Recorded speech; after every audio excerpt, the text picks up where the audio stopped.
fallen asleep. Well, good morning, CSL Ocala. Good morning. It's good to see you all again. I enjoy being here. I love this community. There's so much joy, so much happiness here. It's very, very plain to see that you are a community family, and that's important. That's very important. I'm Reverend Tom Pitman. For those of you who might have gotten confused thinking I was the senior minister, Reverend Cindy Grimes. I'm not. I'm not. We look a lot alike, but I don't want you to be confused. Our theme for this month that CSL, our home planet, or not the Death Star, but the home planet gave to us is unity. Unity. And the topic for today is cherish the human family. Now, cherish, of course, means to hold dear the human family. But I looked at what Reverend Cindy talked about the last couple of weeks, and though there were different titles, she covered a lot of the human family. She talked about loving yourself, loving others, loving your actual family, even forgiving yourself and others. And so I thought, well, what else can we say about cherishing the human family? So I decided, well, I'm going to try another little perspective.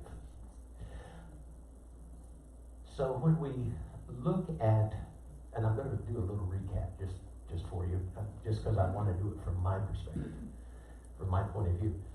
When we look at the definitions of unity, the very first one, the preferred definition of unity is oneness. And we talk about oneness all the time. You rarely are going to show up at a Center for Spiritual Living anywhere and not hear oneness somewhere in that conversation. And we all know what oneness is. Basically, that is God is all there is. And we're all part of that God. Now, that's true, and that's important. But let's look at this and go a little deeper. We're going to dig a little bit here. Let's look at what is the substance of God. If we're going to be part of God, what is the substance of God? Well, what we're taught is God is, first off, consciousness. Okay, what's consciousness? As a matter of fact, I spent 4 years in ministerial school studying to get a degree in consciousness studies, and I can't give you a one-word definition of consciousness. Now, did that waste 4 years? No. No, it just means it's much bigger than that. But what else is God? What else is God? To a scientist, they would say, well, God is both mind and matter, mind being consciousness, but that's not true in spiritual terms. But God is matter. God is energy. The infinite energy of love at a vibration, vibrating at the level of unconditional love. That's all God is. So what does that mean? If we're one with God, we're created by God, and God can only create from the substance of itself. So you and I are the thought of God created from the unconditional, infinite energy of divine love. You are thought, you are love. That's it. That's all you are. You can look at each other and you can say, well, me, maybe, I don't know about them. No, I'm telling you, each one of you. And not just each of us here in this room. Those people that are not in this room. They too are the thought of God and the love that is God. And that's all they are. Now, we have, oftentimes when we think of oneness, this urge to say, well, then we must all be the same. But Ernest Holmes says, unity does not mean uniformity. Life has set the stamp of individuality upon everything, from a blade of grass to a person. That's why our affirmation was, I am a unique, individualized expression of the love, the intelligence that governs the universe. God is the love and the intelligence that governs the universe, and you are a unique, individualized expression. There are no two of you alike. No two of you alike. We're just like snowflakes. You learned it probably in school in a science class, that they looked at snowflakes under a microscope and they said, of all the snowflakes in the world, you don't get many of them in Ocala, but of all the snowflakes in the world, no two of them are alike. But what do we have in Florida? We have lots of beaches and lots of ocean around us. So go to that ocean. Take a drop of water from that ocean. Look at it, and then reach over here and take another drop of water and look at it. To us, with our naked eyes, they look the same, but you look at them under a microscope and they're different. Yet each one of them has all the attributes of the ocean, all the attributes of every wave coming to the shore. But they're unique. They're individualized. But the ocean, the waves, they are God. The same thing, back up. You're standing on the sand. It's a beautiful beach. Pick up a grain of that sand. And then reach over here and pick up another grain. Look at them. They're not the same. It's the same thing. Individually, they're not the whole beach. But collectively, the beach is greater than the individual. And that's the nature of God and the nature of us to God. But let me give you one more example, one that I particularly like it because, well, it fits with my topic today. But I also happen to like it better. How many of you have ever been to a candlelight service? Most of us have. Whether here, whether somewhere else, sometime in our life. And you know how it goes. You know, the room gets dim, everybody's in their seat, everybody has a candle, but none of them are lit. And pretty soon somebody comes into the room with a lit candle. They walk down the aisle, they hold their candle over, somebody lights theirs, and then they pass it on. Notice the next time, think back to those times that you were doing it, or the next time you're at a candlelight service, notice that when that first candle is lit from the main candle, the flame's not diminished. The flame on the first candle doesn't go away. The flame on the second candle doesn't take anything from it. And with each candle that gets lit, the flame is never diminished. Never happens. But what does happen? With each candle lit, the light increases. That may be one of the reasons Jesus said that you're the light of the world. But the light increases as you light those candles. Now, what is required for that drop of water to be part of the ocean? Nothing. What is required of that piece of sand to be part of the beach? Nothing. It is. What is required of that candle to be part of the flame and to grow and increase its light? Nothing. Nothing. What's required of you to be part of God? Zero. Nothing. Nothing. You are part of God. You don't have a choice about that. And it's not something you can change. Now you can change to be separate from God, but you can't change to not be a part of God. For you simply are.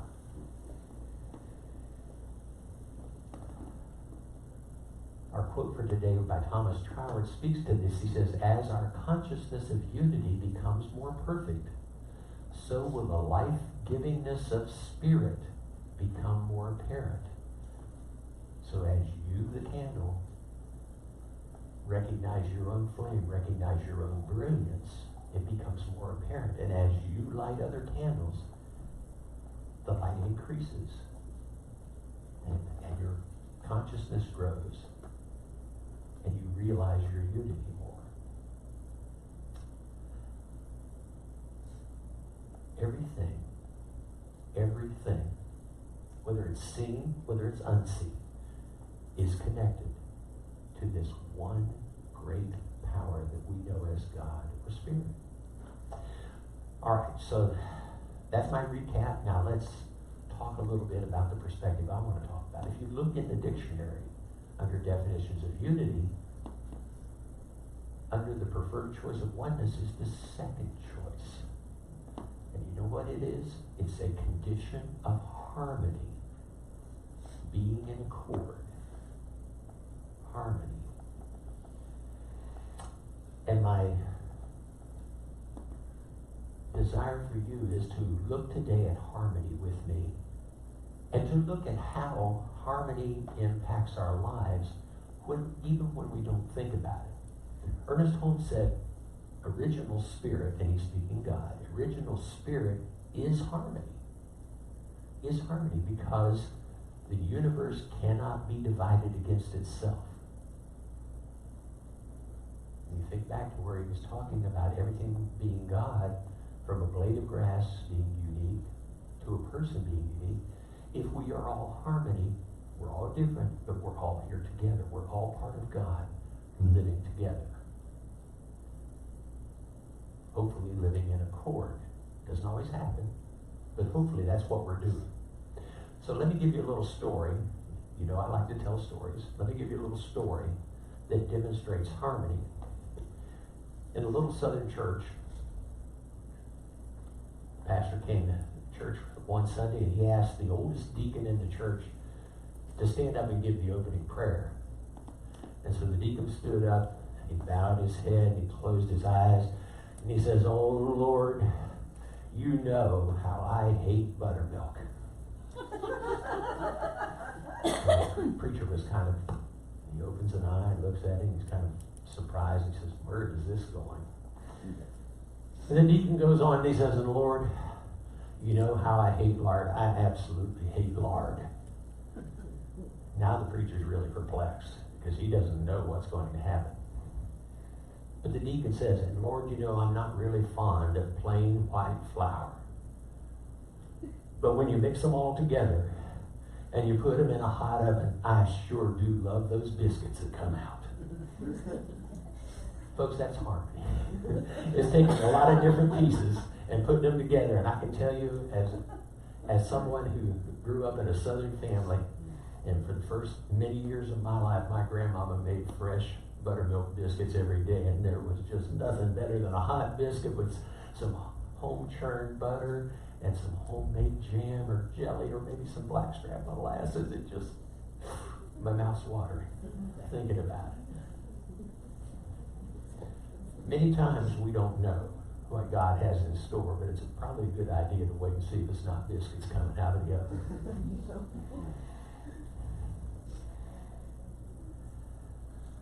Now, how many of you have a Facebook account? Oh, I see lots of hands going up. I do too.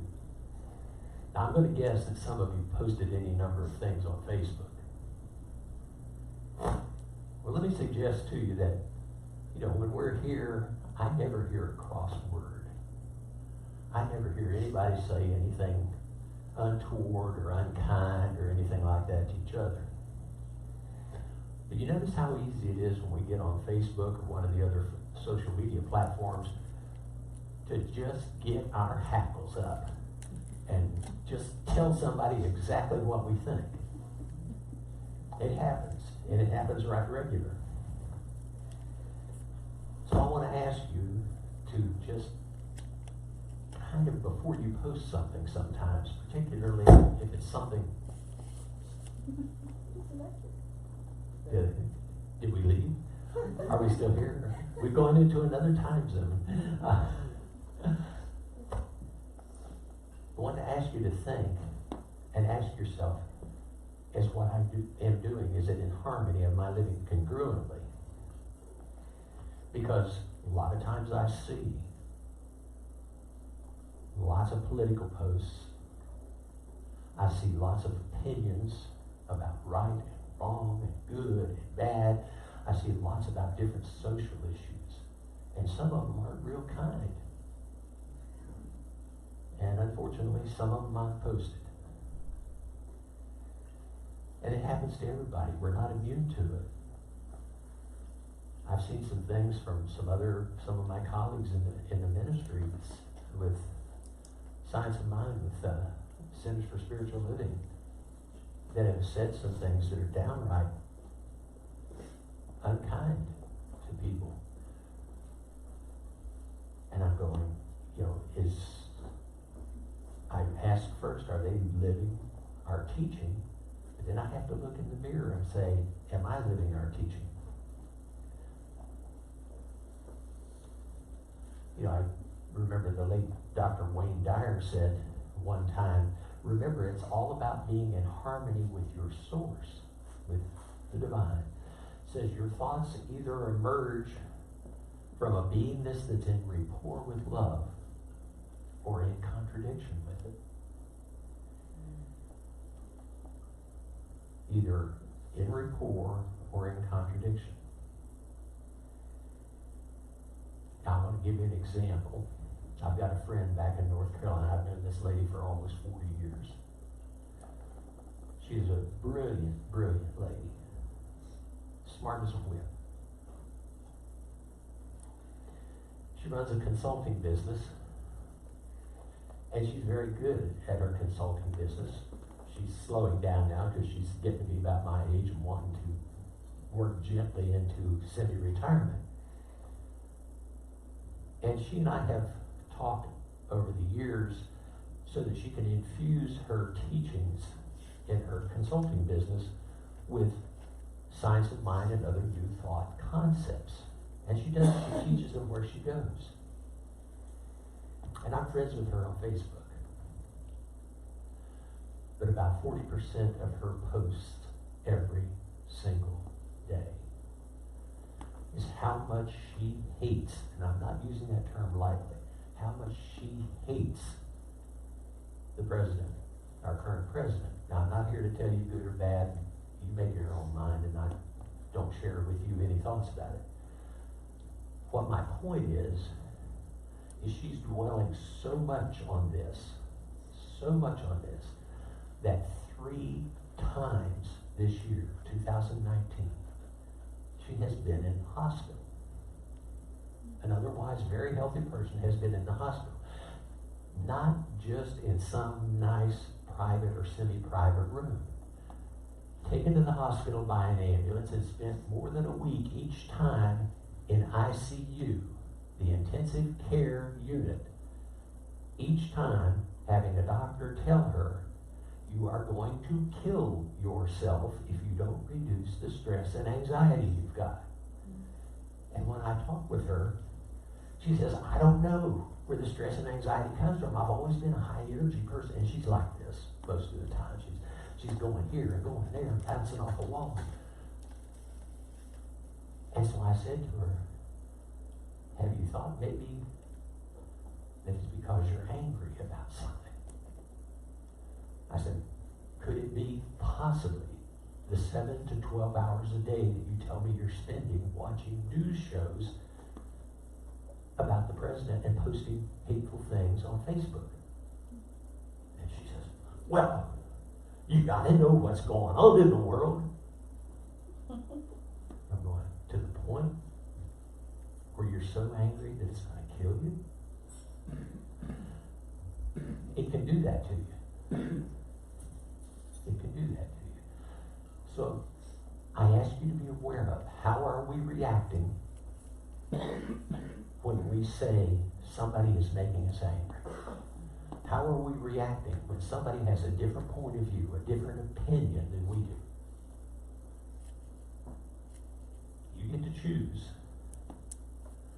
Ernest Holmes said to love God and to love our neighbor as ourselves means to see God in everything and to include everyone in divine unity. Now notice, see God in everything and to include everyone in divine unity. That's what we mean by that place of love that's at the core of my being, connecting with somebody else at that place of love that's core of their being. Now, it might be covered up. You might have to hunt like the Dickens to find it. You might not be able to find it. You might just have to say, I'm going to pretend as if it's there. But that's what I'm asking you to do. You know, the origin of all of our responses, the origin of all of our actions and reactions are what?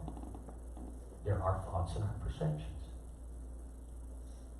We know that a thought is nothing more than a movement in energy. That's all it is. We choose what subject matter we want to put around that thought. And we know what a belief is. We learned that in Foundations or Beyond Limits class. A belief is nothing more than a thought wrapped in a feeling. It's like a pig in a blanket.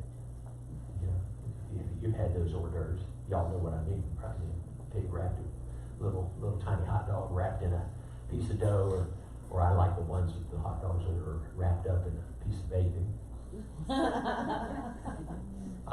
I like to think that it's just meat, so it's healthy. But that's all a belief is. But where do our perceptions come from? Our perceptions are nothing but judgments. We look at things and we assign to it a label. Good, bad, happy, glad, right, wrong, whatever it is. We assign that label. We assign that label based on our beliefs, our perceptions. That's all it is.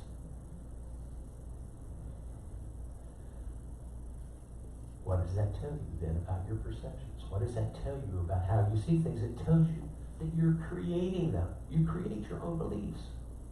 You're creating your own perceptions. So if we're going to create them, we might want to look at, well, then what makes us react to things? Why does this person saying something get us upset?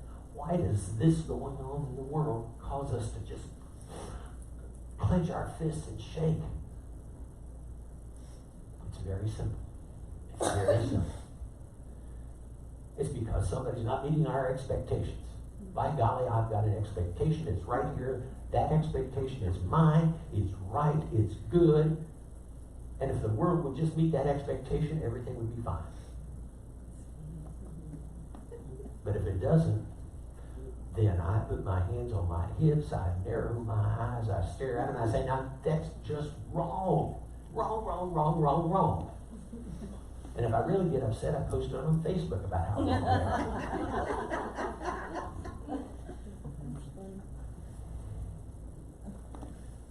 One of my favorite mystical poets, Rumi, said, "The world exists as you perceive it. It is not what you see, it's how you see it. It's not what you hear, it's how you hear it. And it's not what you feel, it's how you feel it."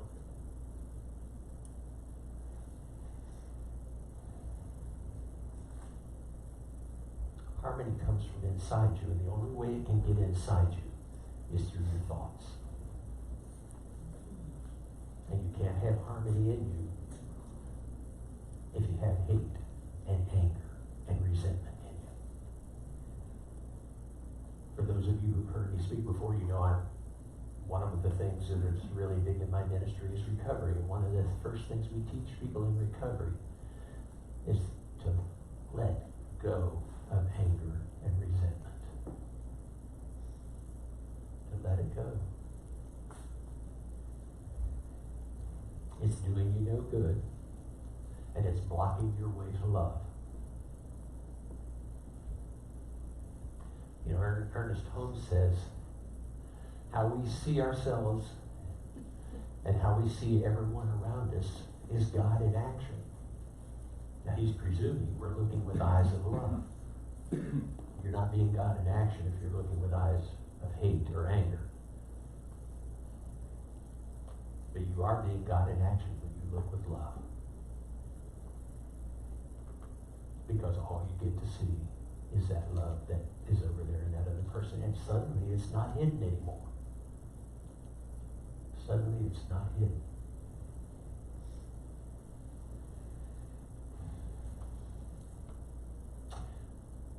You know, life returns to the thinker what we think into it. That's called the law of circulation. So if I'm sending out there thoughts of anger, guess what's coming back to me? Thoughts of anger, other people being angry with me, other situations that are going to make me angry. If I'm sending out there thoughts of what's wrong, I'm going to keep seeing things that are wrong. But if I send out thoughts of love, guess what's going to come back to me? It's love. It's a pretty simple concept. You know what? It works. That's why it's called a law. It never changes. So we get to choose what we're going to send out, what we're going to get back. Now I invite you. I talked to you, I don't remember if it was the last time or the time before, talk to you about a mirror exercise that we use in recovery a lot. Tell people, look in the mirror. Go to your bathroom mirror because it magnifies, it gives you a bigger image. You can't dodge it. Look in the mirror. We tell them in recovery, point your finger at it and say, I'm looking at the problem. And I'm telling you, I'd like you to suggest to you that you look in the mirror. If you're not feeling harmony in your life, and then you say, what am I willing to change? What am I willing to change? The last time I spoke, we talked about the serenity prayer. God grant me the serenity to accept the things I cannot change, the courage to change the things I can, and the wisdom to know the difference. And I told you that the only thing you can change is you. I can sit here and tell you, oh, you know, if you do this, boy, you'll be okay. Except that that's not my job. That's yours to decide. That's your choice. I'm to look in the mirror and I'm to say, Tom, you can change you. And if you're not liking what's happening in the world around you, what are you willing to change?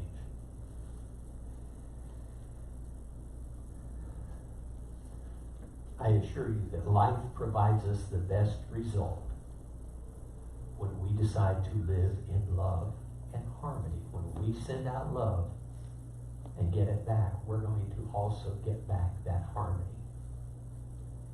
That harmony of being one with God and one with each other. Yes, even the person you don't like worth a darn. Now, you don't need to look at your past and say, boy, have I screwed up and I've made a lot of mistakes. Harmony is never static. It never stays. It's always changing. Just like life is always changing. So you get to start new, fresh, this very minute, deciding, I'm going to look for love in that situation, that person, whatever it is, where I didn't see it before. And your life will change going forward.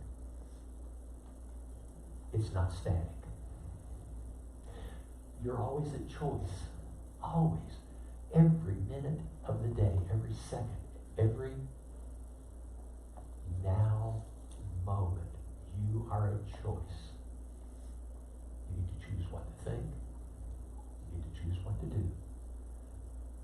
If you're fortunate, you get out of God's way and let God direct your path as you think, speak, and act. And sometimes we don't. We don't do that, do we? Sometimes we go, God, have a seat over there. I'll show you how this is done. Or, hang on, God, I got this. No.